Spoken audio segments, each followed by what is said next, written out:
In today's video, I'm going to walk you through step by step how to navigate an airport if it's your first time and the stress of it is freaking you out just a little bit.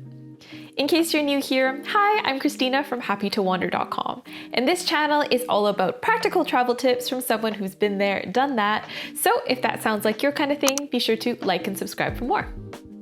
Now again, I do need to emphasize that this video is for newer travelers who maybe have never navigated an airport before. So for seasoned travelers, a lot of this is gonna seem like common sense, but hey, here on this channel, we don't judge. So here's an airport guide for first timers for those who need it. And for those who don't, feel free to chime in the comments with advice that you wish you knew before your first airport experience, or just with general tips that you think might help someone out in that situation. And be nice, it was your first time at some point too. Now, first things first, let's tackle preparation for your first trip to the airport. In other words, what you should be doing before the day of your flight. Now, one big thing is making a game plan in terms of how to get to the airport. Now, if you have never actually been to this airport before, then it's very important that you research in advance where it is and how to get there. If you're not sure of the best way, usually the airport website itself will have a section that's dedicated on how to arrive, where to park, important information like that, so be sure to check it out. Your main options, of course, from cheapest to most expensive would be to get a ride from someone, to use public transport, to take your car and then leave it in a parking lot, or to take a taxi. Of course, these are all going to have their own pros and cons, so just weigh out the different options, see what works best for you, and just don't forget that it's not always that you need to drive there. There are going to be other options as well. Now, in terms of how early to arrive, this is kind of a controversial topic, but for me personally, I always think getting there early is better than getting there late. So for domestic flights, I tend to get there 2 hours in advance, and for international flights, I get there 3 hours in advance. Some people will tell you that this is too much time, but again, you never know when there might be an unexpectedly long lineup, whether due to a holiday, due to a system glitch, whatever that might be. So I just think it's better to have that buffer time, and then you can just relax at the airport before your flight. Whereas, if you're stressed and you get there with no time to spare, it just kind of starts the trip off on a bad foot, especially if it's your first trip. So I'd recommend getting there earlier rather than later. But of course, your decision should also depend on different factors, like whether you need to actually check a bag or check in there, or if you're going to go straight to security. And also if you need to clear passport control on your way to the gate, which of course is going to depend on the country as well and where you're going. So just keep those factors in mind, but generally speaking, 3 hours international, 2 hours domestic is the rule that I go by.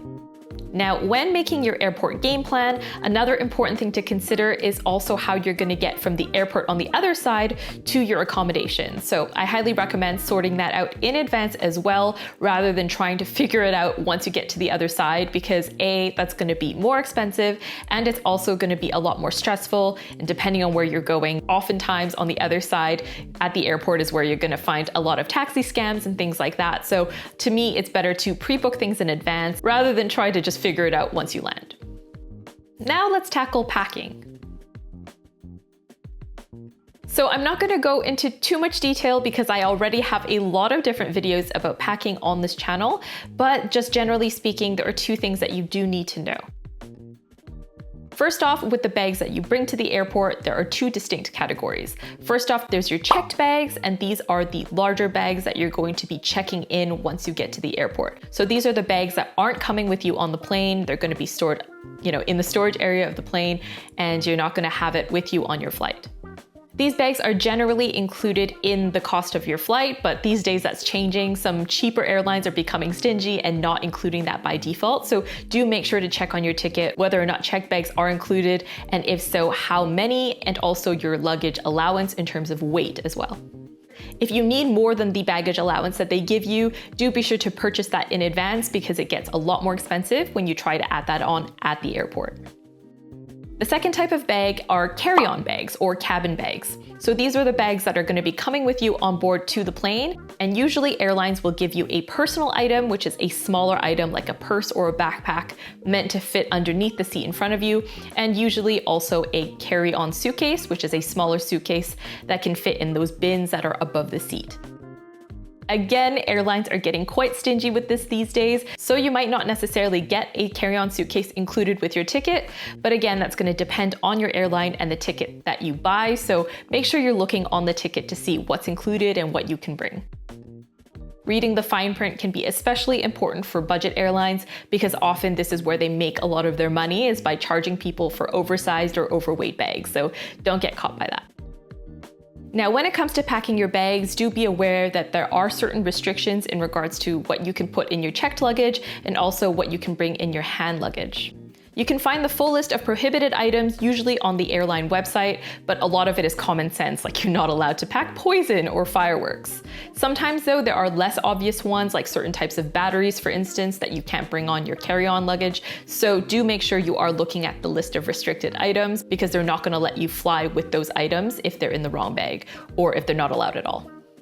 Now, I always advise that no matter what you're packing, make sure the absolute essentials that you need come in your carry-on bags. And that's just because you never know, sometimes checked bags do go missing or they get delayed and don't arrive in the destination at the same time as you. So in those cases, you do want to make sure that any essential medication, any essential clothing, expensive or sentimental items, those all come with you on board, because then you can keep an eye on it.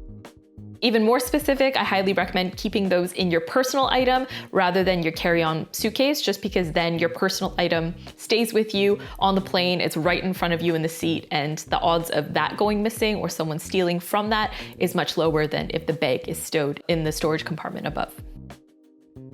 Now, when you're packing your carry-on, there are two things to be mindful of. So first off is that you cannot bring liquids on the plane that are more than 100 milliliters. This is a general rule. How many of these 100 ml containers you can bring on does depend on the country that you're flying through. So do make sure you're looking at those restrictions as well when you're doing your research. But generally speaking, you cannot bring liquids and gels that are over 100 milliliters, even a water bottle. So do make sure that any liquids or gels that you're bringing in your carry-on are less than that. Otherwise, they're going to make you throw it away at the security, which is not fun when it comes to expensive things like skincare.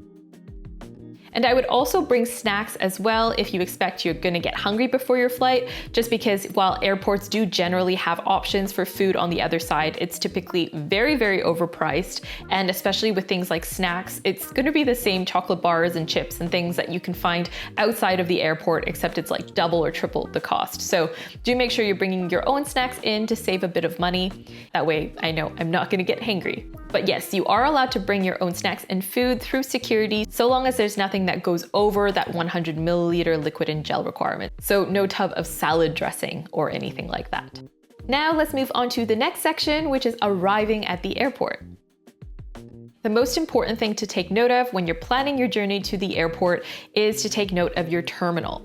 Many larger airports will have multiple terminals, and so it's important for you to know which one specifically you're flying out of, because these terminals can often be quite far away from each other. So if you get dropped off at the wrong one, then that often involves a longer commute and it's going to be a bit of a time waster. It should say on your ticket which terminal you're going to be flying into, so do pay attention to that. Now, in addition to knowing your terminal, if you are taking a taxi, it helps to also remember which airline you're flying with. I mean, generally you should remember that anyway, but have that information on hand, just because a lot of the time the taxi driver is going to want to know which airline you're flying with, because there's different drop-off zones depending on who you're flying with. Now, do note that at the airport, there's generally two areas: departures, which is for people who are leaving, and of course, arrivals for people arriving. Usually these aren't too far away from each other, but if you're trying to look for signs on where to go, if you're trying to find the check-in desks, you're going to be looking for the departures signs specifically. Now, next up is checking in for your flight. I usually recommend checking in online in advance.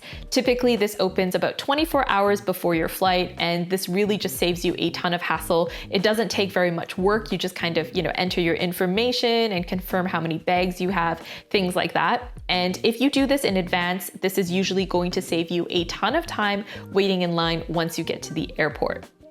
Especially if you're not checking any bags. If you check in online, then you're going to get your boarding pass and you can actually proceed straight to security. Even if you are checking bags though, when you do your check-in online, then you can usually proceed to a separate area where you can just drop off your bag. And usually that's quite a bit faster than waiting in the regular check-in line. If you do still need to check in at the airport though, usually there will be self-service kiosks for different airlines as well at the airport, and these are actually quite intuitive. Usually you just scan your passport or you enter your flight details, and then you just follow the prompts on the screen and you can get your boarding pass printed right there. Typically there's staff members there as well who can help you, so it's really not too stressful to use these machines and do it yourself. And typically you'll save a lot of time doing this compared to waiting for the proper check-in line. Of course though, if it is your first time flying and you'd rather just deal with a human being rather than a computer, then you can proceed to the check-in desk for your specific flight, and that's usually linked to your airline. Now, to find out where the check-in desk is, sometimes this can be quite overwhelming because at larger airports, there's many check-in desks, but usually all you need to do is go into the departures hall, look up at a big board, and usually they'll have all the departures for the next few hours, and usually it'll tell you which check-in desks to go to for that specific flight. And with check-in, it's very easy. You just slide your passport over and then they'll check you in and print your boarding pass for you, check any bags, etc. It's nothing to worry about. They do all the hard work. Now, once you've checked in and you've got your boarding pass and you've checked your bags, it's time to proceed to security, which brings us to our next section, going through airport security. Now, security can look a little bit different in every airport, but generally speaking, these are the steps that you need to follow. Bear with me, photos and videos generally aren't allowed in security areas of the airport for obvious reasons, so you're just gonna have to deal with me telling you, and you can use your imagination. Now, first, remember to have your boarding pass handy as you go to the security area because they will need to scan that boarding pass to let you in. Sometimes at larger airports, you're also going to find automatic ticket gates. So you actually just scan your ticket with the gate and it's gonna let you through. So in any case, whether you have a mobile ticket on your phone or you have a paper ticket, make sure you have that handy and you're ready to scan it and ready to go. And if you have a mobile ticket, it really helps to have it at full brightness. Otherwise, sometimes the scanners don't really detect it that well. So make sure your screen brightness is at 100%, and that's gonna make it way easier for either the person to scan it or for the machine to scan it. Now, once your ticket is scanned, then you just proceed through security. And really, they make this quite dummy-proof, so just listen out for any staff members telling you where to go, because they're usually gonna direct you into another lineup, and there's going to be instructions being repeated, because again, this process does vary for different airports, so keep an ear out and listen to their instructions, and they'll tell you what to do. At this point, it's also helpful to keep an eye out for any instructional videos or any signs that tell you specifically what you need to do once you get to the front. And do bear in mind that while this is starting to change with some more advanced scanners, generally speaking, the rule of thumb is still that you need to separate your liquids. So in addition to packing them to 100 ml or lighter, you do need to have them in their own separate bags. So usually at the start of the security area, there will be an area where you can repack your liquids if you haven't done so already. So they'll have these little Ziploc bags that you can put your liquids in, and make sure you do that and have that taken care of before you get to the front, because if your liquids aren't separated, then it causes a lot of stress and confusion once you get to the front. So just make sure those are all packed separate. Now, usually when you get to the front of the security lineup, there's going to be these big trays that you can put your belongings in.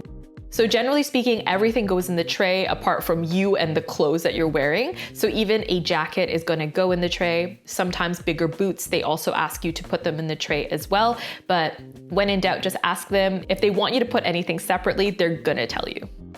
And don't be scared, but sometimes security staff can be quite impatient because they can often deal with a lot of silly people. So don't take it personally if they seem a bit short with you. They're just usually like this. So yes, put everything in the trays, like your large electronics, your liquids, your backpack, even your carry-on suitcase if you've got that. Sometimes if the trays aren't big enough, they will just get you to put your suitcase on the conveyor belt on its own, but there's no hard and fast rule that applies at every airport. Just listen to their instructions and you'll be fine. Once all your stuff is in the trays and it's making its way into the scanner thing, now it's time for you to get scanned. Now there's usually a metal detector type thing that you can walk through, but some airports also have this pod thing that you walk in that does a full body scan. So again, just listen out for their instructions, but generally speaking, don't walk through the gate or don't walk into the pod until someone gives you the okay to do that.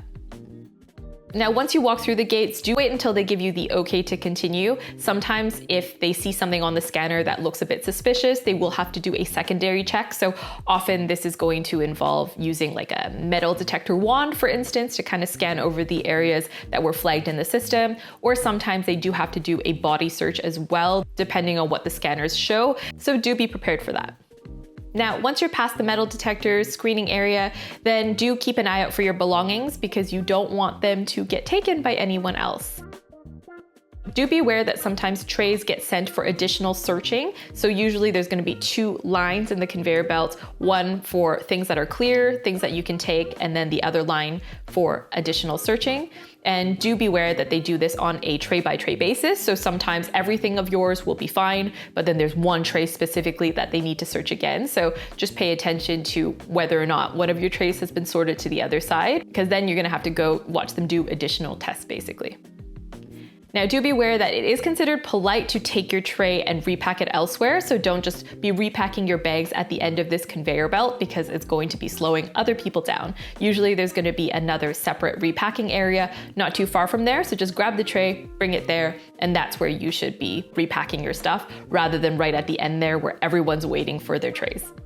Now again, if your bag has been flagged for additional searching, just wait until they call you over. Usually they'll be like, whose bag is this? Like, it's not a very formal system. They'll be like, whose bag is this? They're like, oh, it's mine. And then they'll ask you a few questions. Sometimes they'll ask you to open the bag, things like that. So just go with their instructions and you'll be fine.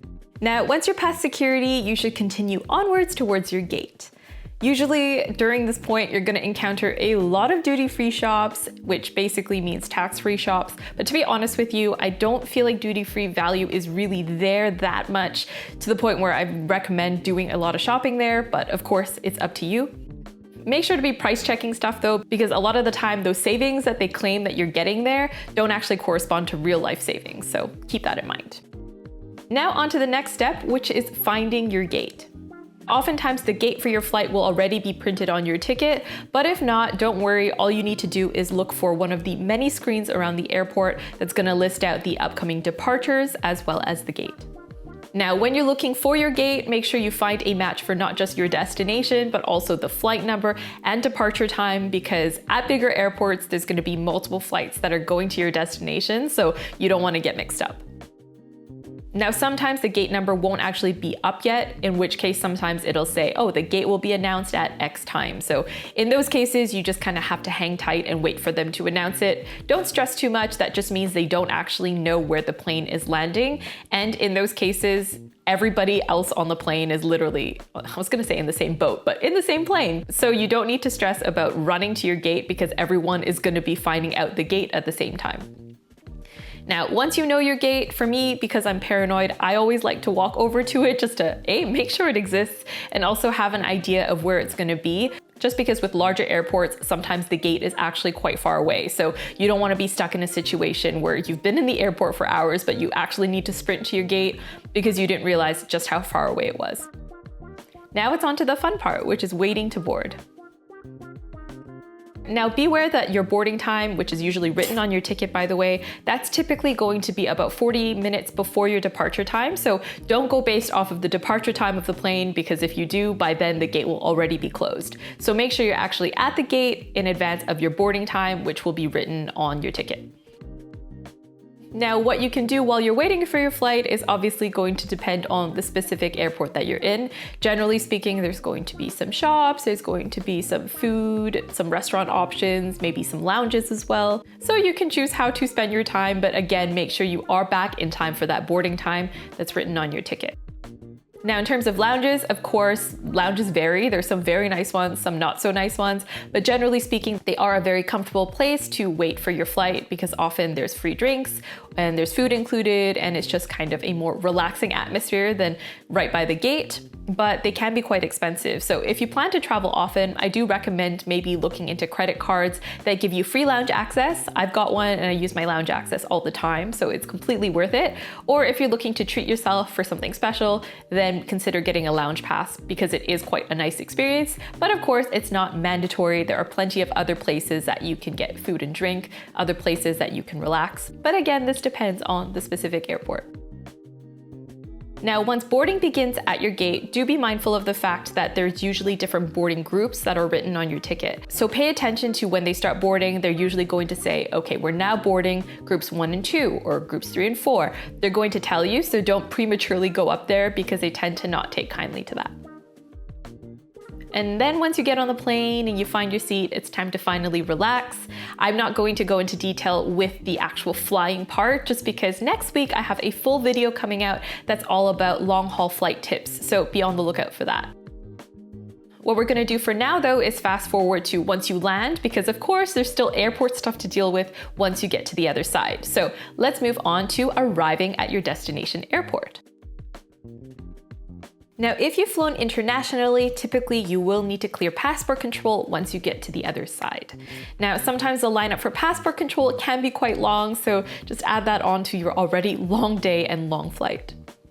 Now, if you've flown domestically, meaning within the same country, you won't need to clear passport control and you'll go straight from the plane, follow the signs, go to baggage claim, and you're golden. The other time that you might not need to clear passport control is if you're traveling between countries that have some type of agreement, like with the Schengen zone in Europe, for instance, where you don't actually need to clear passport control every time you cross the border. In most cases though, you will need to clear passport control once you get to the other side. So usually there's going to be a lineup for people who are passport holders of that country, and then also a line that says all passports. So typically the all passports line is where you would probably go, but of course look at the signs and see which lineup matches your passport. And then when you get to the front of the line, do wait for the passport control officer to call you over. Don't just automatically go up there. They don't really tend to like that. Your goal is to make a good first impression, because at the end of the day, these are the people who are deciding whether or not to let you into the country.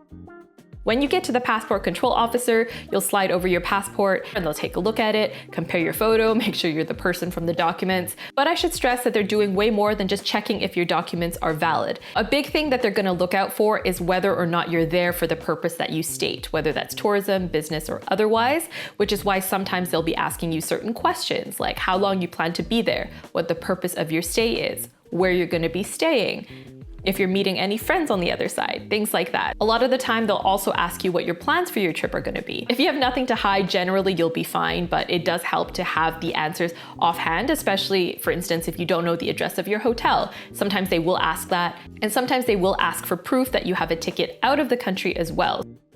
So be sure to have all those things handy. Sometimes though, they won't bother with asking you too many questions and they'll just stamp you right through. At which point you get to proceed to baggage claim. Now with baggage claim, once again, it's not going to be immediately obvious which baggage carousel your bags are going to show up on. So in those cases, do just look out for a TV screen. Usually it'll say arrivals, and then it'll have the flight that you came from, as well as the number of the baggage carousel that you should be looking out for. Now, sometimes it can take a while for the bags to arrive, so just be patient. I would recommend though that you look at where the suitcases are going to be coming out from and standing closer to there, taking care to not just be like right up against it though, so that there's still space for people to come grab their bags around you, because that's a pet peeve of mine when people are standing like right next to the conveyor belt, because they don't need to be that close and it makes it impossible for you to reach around them. So just keep that in mind. Now, once you finally see your bags and grab your bags, do give them a once over and make sure that they are in fact your bags. A lot of bags these days can look very similar, and I have been in a situation where someone's accidentally taken mine thinking it's theirs. So double check that before you leave the airport and you're good to go. All right, I hope that guide to airports was helpful. If it's your first time, be sure to let me know in the comments if you have any more questions, and I'll be sure to see you guys next week. Thanks for watching.